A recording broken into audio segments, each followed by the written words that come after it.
Now I'd like to ask Velma Noah Nicholas to come up. She's going to be sharing with us reclaiming Lunaape knowledge.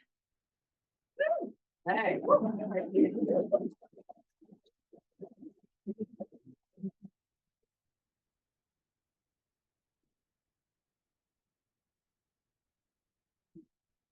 Nialongomati, leadership in the Duan Kadokwe, Ni Halana Kakwa, known Jay Lenape Aking, Latalango Mao. Namo Qualan the Menen Alpamau Siang, Waganam Halauna, Wamaquak Milang, Cookana Aki, Ganam Halalona, Amilka and Guamaquak Katalkame.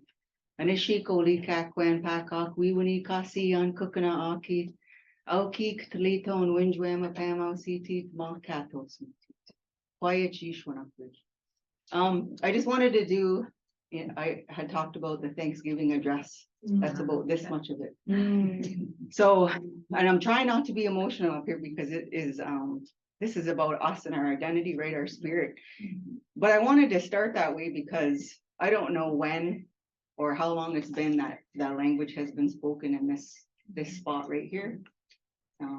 But what I did was I addressed creation. That was my first thing. Thank you for the earth and the food and so that we don't go hungry. So that's just a very small portion of the entire Thanksgiving address that was included in that belt. So I connected the two together and was like, hey, that makes a lot of sense.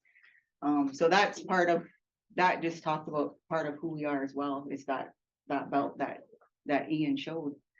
So it just reaffirms, things that I've learned and seen over the years. So my English name is Velma, and I'm from Delaware Nation, right in the Thames. We have 3 names. Oh, in Bucktown, that's 4 names. I am Turkey Clan, and my spirit name is Madweana Kadokwe, which means the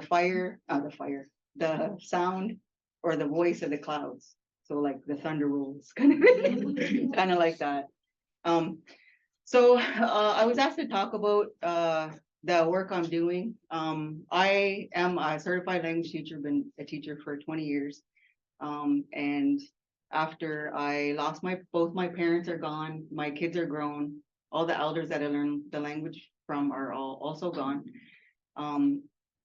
I decided to go back to school because I wanted to go back to school for a really long time. So I didn't have anybody to look after anymore but myself. So I thought this is a perfect time. I got married to an awesome man, went through the awful things first, and then biggest mistake of your life to the best thing in your life kind of thing. So anyway, that happened. So I'm in a better place in life to be able to do the things I want to do. So I am at Western University. I'm in my 3rd year of honor specialization in Indigenous Studies. I've been approached to skip my master's and go right to my PhD, which I'm still thinking about. But so the work that I do and what I've learned over the years is, in order to make a difference for the future, is to be in the community, for the community. So that's what I did. So I was a teacher at Walpole Island for 5 years. Actually, I know Ojibwe too. So it's easier when you learn your own language. You can learn another one real quick, just like that.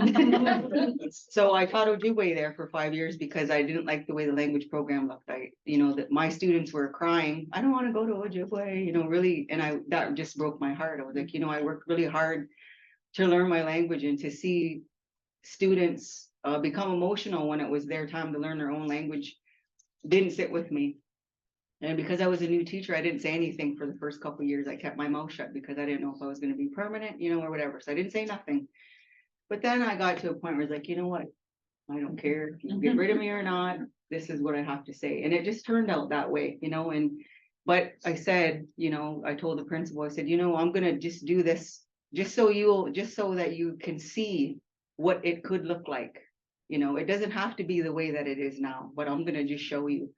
But if you can find somebody from your own community that's Anishinaabe that can teach your language to your kids, then you do that. And I'll be happy to step aside and teach grade 8 or whatever grade, no big deal.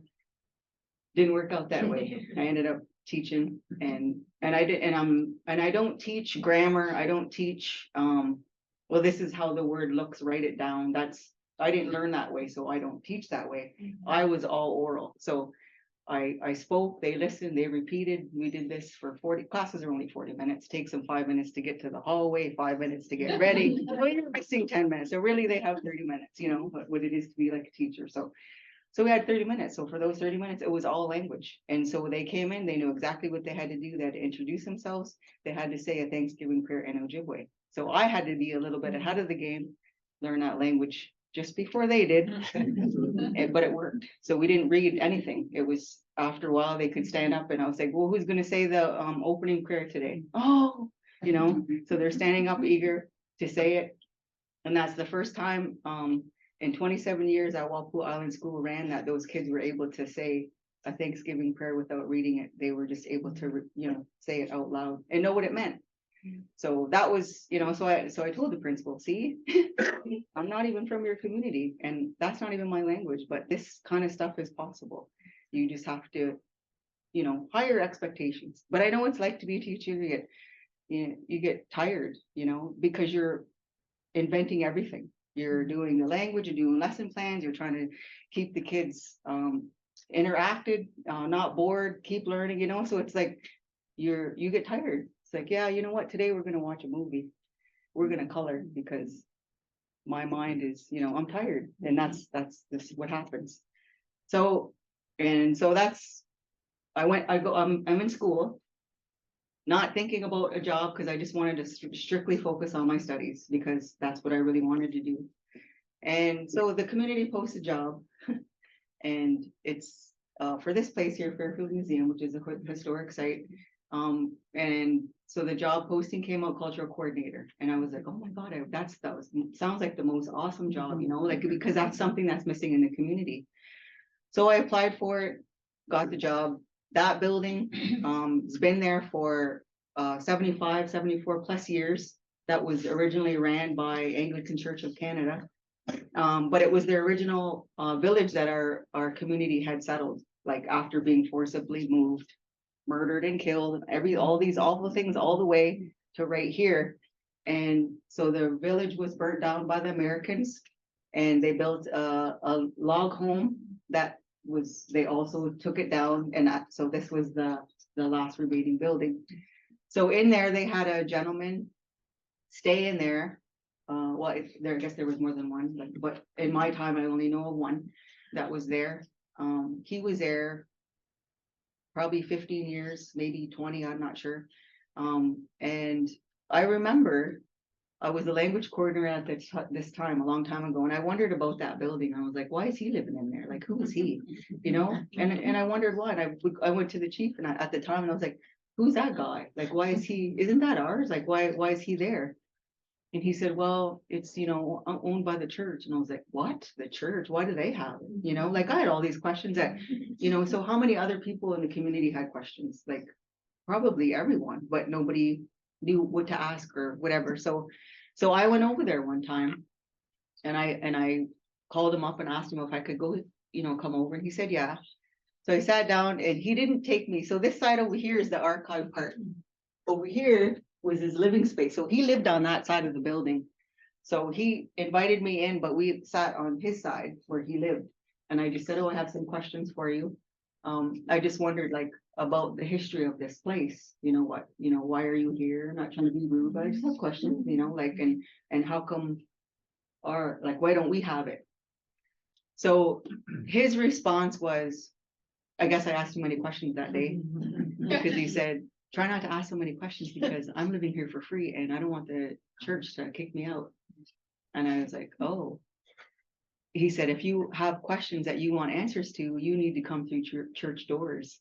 And I was like, oh, no, I don't. I said, my mom went to residential school. I said, I will not lean on the church to teach me anything. So try again. What else can you tell me? You know, but that's what he said. He warned me to be careful what I ask. And of course, I was not afraid. So I just continued to ask questions and I pushed the chief. I pushed him lots and kept saying, what are we going to do about it? Like, why is he there? You know, so there was a board or some kind of committee in town. I don't know if it was, I don't even know the name of it. It's been so long, but he said, oh, you could go sit on that board. You know, you could go go there and ask questions. I was like, okay. So I did go to, it was in Windsor. It was like 2 meetings I went to, and they never acknowledged me. They never said like, oh, we have a new member. They nothing. So I was just literally sitting in the back listening to their conversations. So I didn't go anymore, but I went back to the chief and said, like, I didn't get anything from the meetings, but I still want to know why we don't have that building. So, years go by, and this building was signed back over in 2019, May, by not the new chief, we have the new chief now, but the older chief. And,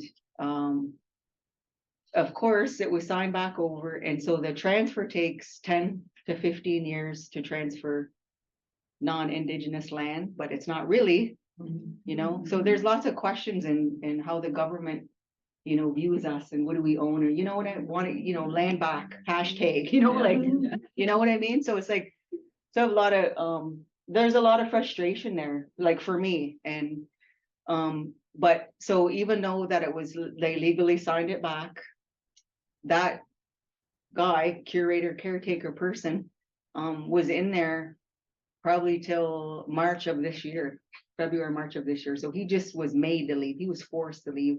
The police had to go over there and tell him, okay, you got to go now. They changed the locks. So he didn't want to leave. It's like, well, no, you don't have to pay no bills. You don't have to maintain the building. Like, why would he leave? Right? But that's how it was. So I got hired in July, and the new council came in June 1st. So they were new, and they were like, oh, we need to hurry up and get this job posted. That building's been empty for about 4 months or 3 months. We need to get somebody in there.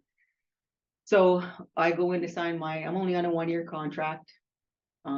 Here's your keys. So I go over there into the museum, and it's awful, disgusting. Like fleas, it stinks, smells like cat pee. It's dirty. He drank every day. I swear he smoked. It was just awful. And all our stuff's in there. Yeah.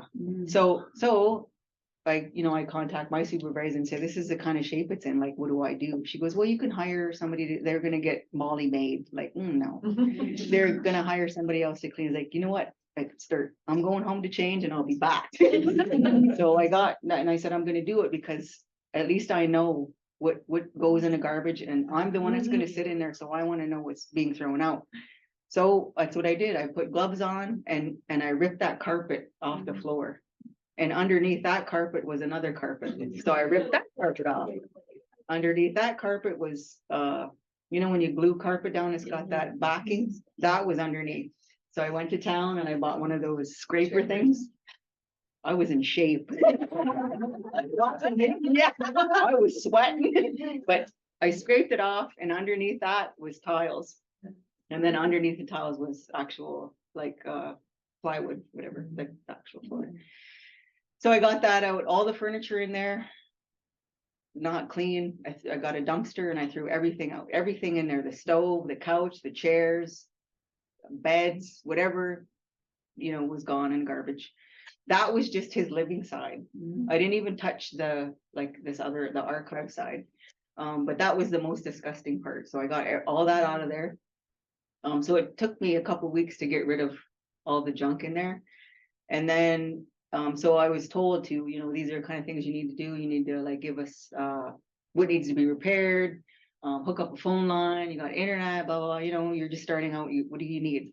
So I hooked up, I got phone lines in, I got the internet in, we got a brand new furnace, brand new air conditioner, quotes for electrical, plumbing, renovations. See these 2 big overgrown bushes here?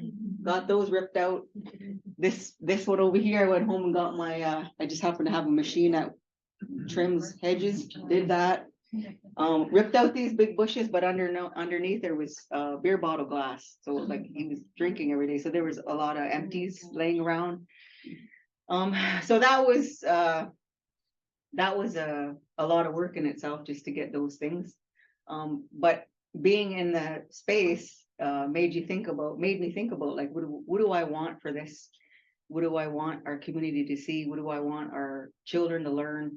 What do I want public to learn? What if I ask, what if somebody from town that lived, 10 minutes away from our community knows nothing about us? and the way we get treated reflects in what they know about us, or they don't know nothing about us. Some people care that they want to know, and some people don't, and that, whatever. But what would, so in my head, I'm thinking about all these things that can be put in place to help educate, re-educate, society on who we are, because we're a really small community, but we're really resilient if you think about all the things that we went through. So, so I decided to go on this side where the archives are, and I've been in there before, like I've been in there a couple of times before. So, it's a Christianized, institutional, cold, sad room, because it was run by the church. So it's their view and their version of who we are. That's what they showed in that room, which doesn't reflect us. It doesn't, I can't see, when I go in there, I can't see myself. I see church. I see, people that took things from us, that don't respect us. That's what I see when I went in there. And so that also has to be changed. But in there is archives, tools from an archaeological dig that University of Western Ontario did in the 1940s. So there's stone tools, axes, clubs, things for mortars for corn. There's a couple pairs of moccasins, cradle board baskets, sweetgrass baskets. There's a little bit of wampum beads in there. And then there's other things that people have donated that don't have anything to do with us. So we have like little knickknacks. I don't even know what they are, but so he just took whatever people gave him. So it doesn't really reflect totally who we are as people.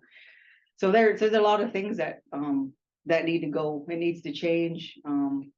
So that's where we are. So the other thing is we don't have any money because that doesn't belong to the reserve. Even though it's signed over, the transfer takes, so it's like in limbo, it is ours and it originally was, but not really. That's the government too, right? So, so I, trying to figure out ways to, like I'm applying for grants and stuff like that. We're trying to get a charitable number. That's something else that has to be done. So I started to have corn soup sales because everybody likes corn soup. So we're gonna have a monthly corn soup sale. It sold out in 10 minutes, which is crazy. That's really crazy. It's like, holy God, you guys really okay? Then we're gonna serve us the next one. I know, right? It wasn't even 11. Like it was sold out by 11:10. It wasn't even lunchtime yet. So so we're gonna do a monthly corn soup sale. Of course, I'm gonna make more corn soup this time. I just did like 40 bowls or 50 bowls, thinking that would be enough, right? But it wasn't. So we were doing that. I did a 50-50, sold 50-50s in 3 days, and the 50 to give away was $822. So the more the prize went up, the more people were messaging me, throw me in for 20 e-transfers, like all over the place. So the person that won was actually a partner of one of our counselors. So she gave it back. She gave half of it back. So we made $1,800 in 4 days. So people know why we're doing it. But before I did the fundraising, I sit on two task force in the community. One is ban repatriation task force, which we won a residential school settlement, part of a settlement.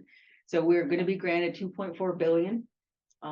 But we have to have a plan in place that acknowledges 4 pillars. So language, culture, heritage, and wellness. That plan has to hit all those 4 pillars, which is pretty easy because they're all connected, right? So so we have meetings, but we don't want to, as a task force, say this is what we're going to decide, like like 5 people decide what's best for you. That's not how we are. So we had community engagements, we had questionnaires, we had surveys, which we had a really good response from. So we have an idea what community wants when it comes to language. What do they want to see? What do they want in the community? What do they want available? We have that. When it comes to culture, they told us what they wanted. What did they want to see? They wanted to see ceremonies. They wanted to have full moons. They wanted to make moccasins. They wanted to do all these things that our people used to do a long time ago that we don't do anymore. They wanted to do those things, make those things. So that was something else. So we use that information. I use that information that I got to start doing programming, even though you can come in if you want, but I'm going to warn you, it's kind of gross. But I'm still going to do programming. I'm still going to offer community things that they wanted, regardless if we're open or not, and regardless if we have money, because we don't have money. So I'm leaning on other programs in the community. And as soon as they see cultural stuff, the classes fill up just like that. Like within 12 hours, they're full. So it's like, so that shows this is something that they really want. So I just keep doing it. Fundraising, if I bring an instructor for $300, then I fundraise to pay her. That's how we're working it for now, right?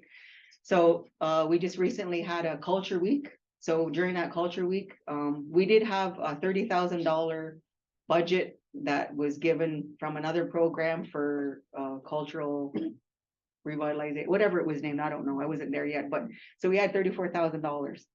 So we planned a culture week. So we did leather glove making. We did sweetgrass medallions. We did black ash baskets. We did wampum belts, cornbread. That's something we should be eating, not white bread. Learned we did a class on that, how you make that. We had skirt making, sewing skirts, and it was all leading up to residential school or Truth and Reconciliation Day. So on that day, we had over 178 community members, which is a lot. Like, I don't think I've ever seen that many come to an event.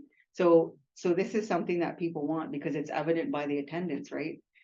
So after that culture week was over, then I started to fundraise and I started to post this. So people knew, oh, these are the kind of things she's, so I just gave them a little bit and then kind of open it up and say, okay, if we're going to keep this going, then we need to figure out a way. But you know what I think? I think our community shouldn't have to pay for what the church left us. How does that work? I don't agree with that at all. So I said, you know what I'm going to do? And I asked, like, I don't want crap from council. What do you think you are? Blah, blah, blah, whatever. So I asked, what do you guys think about me doing the GoFundMe page? Like, what's it going to hurt? We're going to get a little bit of money, and they are like, yeah, whatever you think, Velma, you do whatever. I said, okay, then. So I put it up there. I put 50,000. Yeah, I don't know. I was going to put 10. I was like, no, you know what? I'm going to just put 50. So I have got a lot of messages like about this. People are willing to come and actually do labor.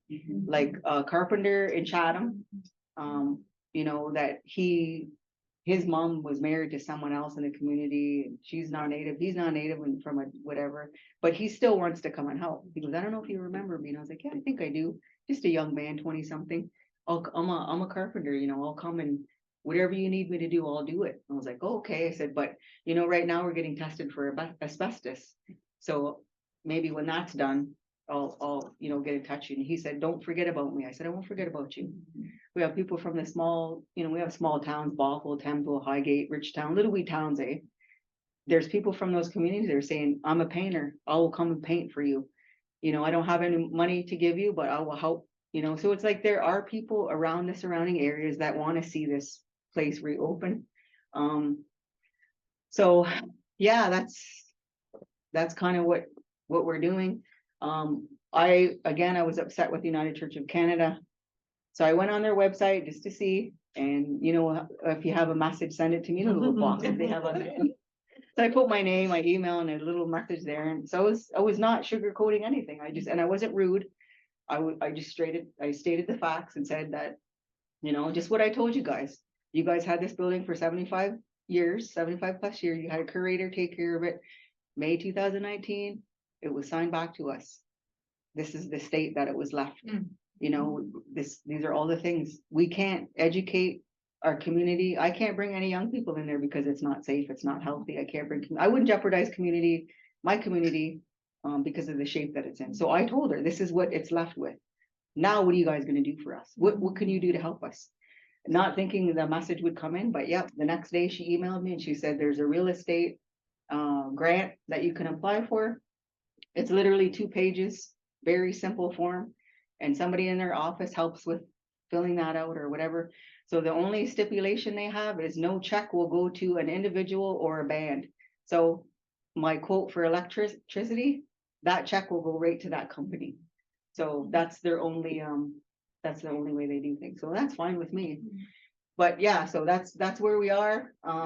So my job, besides fixing this, to make it presentable, is actually to provide and to develop cultural curriculum. So because I've been a teacher for 20 years, I was never taught that, as likely no one else was. So I'm going back to the beginning, like right to our creation story, our migration, which is one of the places right here, and trying to pick up what I can over the time so that I can put that in there. So the cases that are there, like that whole archive room right here, it needs to be done over. We have some items that have mold on it. Not a lot. For considering it's been there for 75 years, there's about 4 items. So we have a cradle board with a little bit of mold on it. And it's because the room doesn't have the right ventilation. So the furnace is way on the other end of the house. And it is a house, right? That's what it is.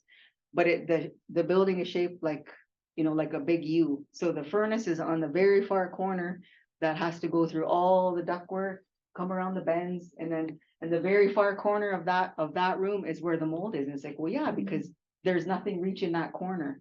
So there's about 4 items in that one corner that have a little bit of mold on it. So, but I guess it's not a big deal because it's not too damaged. There's a guy in Chatham that's close to our community that does dry ice. You can't put it in the freezer to freeze it because there's moisture in the freezer. So it's dry ice. You spray it on there, and probably in about 10 or 15 minutes, it'll just fall off, or you brush it off. So not really concerned about those items.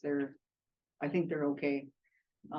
It's the asbestos so my office isn't there. I was there, ripping everything out. And if I had known that, then I would have never been in there. But if I didn't do it, then how would we know? If I didn't take the job, how would we know? That it would have still been empty. So that's where we are. We're at a starting point, and I know, like I've connected with Museum in Windsor. They're applying for a grant that they're going to include us because they themselves are trying to branch out, and help. They don't want to just be one solo Windsor museum. It's like, well, we actually work with this museum and this museum. So working with them. I had a virtual viewing of Woodland Cultural Center because this is an Indigenous museum now. It belongs to us. So we're going to, my plan is to make it Lunaape friendly, so that when my people go in there, they'll be like, oh, they can see themselves. This is me. This is, this is my story, because the government isn't going to do it. The school board isn't going to do it. The people that have to re-educate our kids in our community and the public is going to have to be us. And we have to find out the truth because we were never told the truth. So that's basically where we are. So being in school, like Cody, I think Cody's, I don't know where, oh, there he is right there. He's actually going to be one of my teachers next term.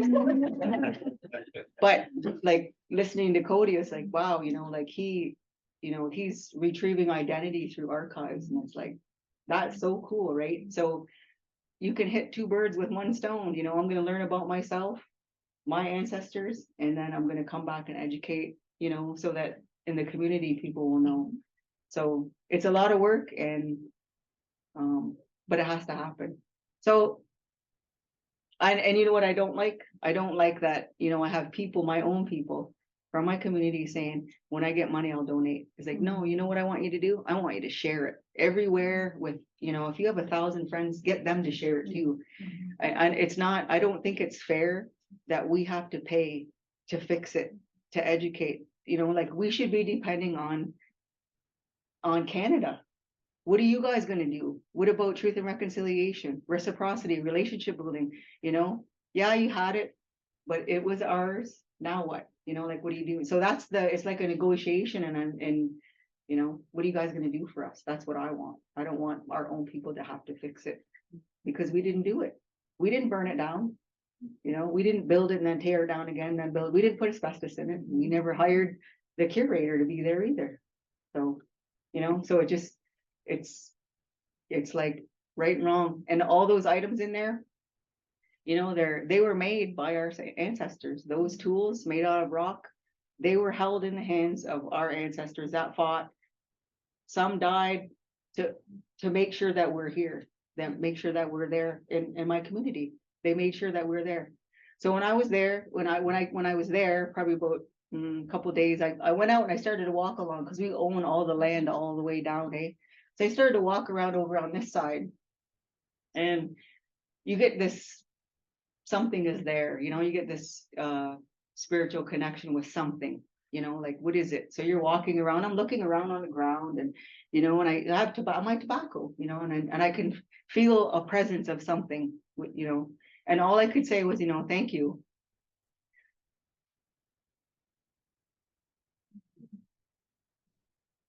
And a sheik for allowing me to acknowledge you, because I could feel that somebody is there, something is there. And so I just wanted to say thank you for that. You allowed me to understand or to feel what happened. So I offered my tobacco and, you know, thanked them for like fighting for us, for, you know, allowing us to build on the other side of the river, allowing us to have a community and our population and families, you know, to grow a little bit, even though the things that we lost. And I had this dream about these men, and they were like they were old, like they were, and I knew who they were. They were like Lunaape men, that's who they were. But they had like breechcloths on, they had no shirts on, and they had like a little feather on the top of their head. And there was a whole bunch of them. And I remember standing outside of Fairfield looking around, and I'm thinking, like, where'd you guys come from? You know, like, and so in my dream, I'm like, I knew where I was, but I seen them and they were busy doing whatever. And I was like, oh, I know who you are. Oh, you want me to know that this is where you were at one time. And so again, you know, and a sheik for, you know, for coming, because they knew that I was there. So that's one of the things, you know. And then on the other side of number 2, there's a grave site, which is being rented by Sloan's Trees, which is stupid. You know what I mean? Like, so we have plants being treated, or plants being planted over, I don't know where's the, you know, our cemetery is not marked. So when you look across, if you ever get a chance to go on number 2, some of you are closer, there's a little bit of bush there in a field, and it's not, but all around it is all Sloan's trees. So they have all these Christmas trees around it. There's no roadway to that cemetery because the farmer won't let a roadway to our cemetery, and I don't know how that's allowed either. So it's like, that isn't this us? Like, this is us, like, what, you know, but he won't let us have a roadway there. So we have to go down, there's a house here, people live there, we have to use their laneway and go on their grass and then go back. If we wanted to go visit ancestors, say we wanted to offer tobacco or a feast dish over there, we got to ask these people over here if we can go up their laneway. And they're fine with it. They're like, yeah, sure, go ahead, you know. But we shouldn't have to do that. And that cemetery over there needs to be acknowledged. They're our ancestors. That first lot is all the Christianized ones. You're allowed to be buried together, I guess. That's what, you know, that's what they decided, the missionaries probably. But the traditional ones, the ones that kept their bundles, kept doing ceremonies, kept speaking their language, kept their ways, you guys can't be buried with the Christians. You got to be buried way back over there. So about a quarter of a mile from where these guys are is the traditional ones, which isn't marked. And there's trees. So it's like, you know, that our ancestors need to be acknowledged too. You can't just keep planting trees. You don't know what's there, you know. So I depend on Western a lot for, you know, like, I talk a lot at school. I'm older, so I have lots of questions. I I disagree with a lot of things, and I have no problem saying, wait a minute, you know, like, where is this from? So, you know, most of my teachers know me and they help me. They're like, oh, so I tell them, you know, I just got this job and this is what, oh, congratulations. Yeah, but what can you guys do? What can you guys do to help me? Well, you know, they're digging in Chippewa or doing laser stuff for the ones buried in Chippewa. It's like, oh, what about those tools you have there? Would you be able to come over to Fairfield? Because our ancestors are buried there. Oh yeah, we can ask. And I was like, well, you guys also dug up archaeological items. Where's your records? Can I have those too? You know, so there's a lot of things that need to be done in order for us to learn all the things. So I'm not specifically asking for donations, but if you can share, or you know, a rich person, you know, that sometimes there's people out there, they're, you know what, I have all this money, here's $1 million. You know, there's people that do that. If you know one, send them my page. Yeah, so that's pretty much all I have to say. So Winifred, please.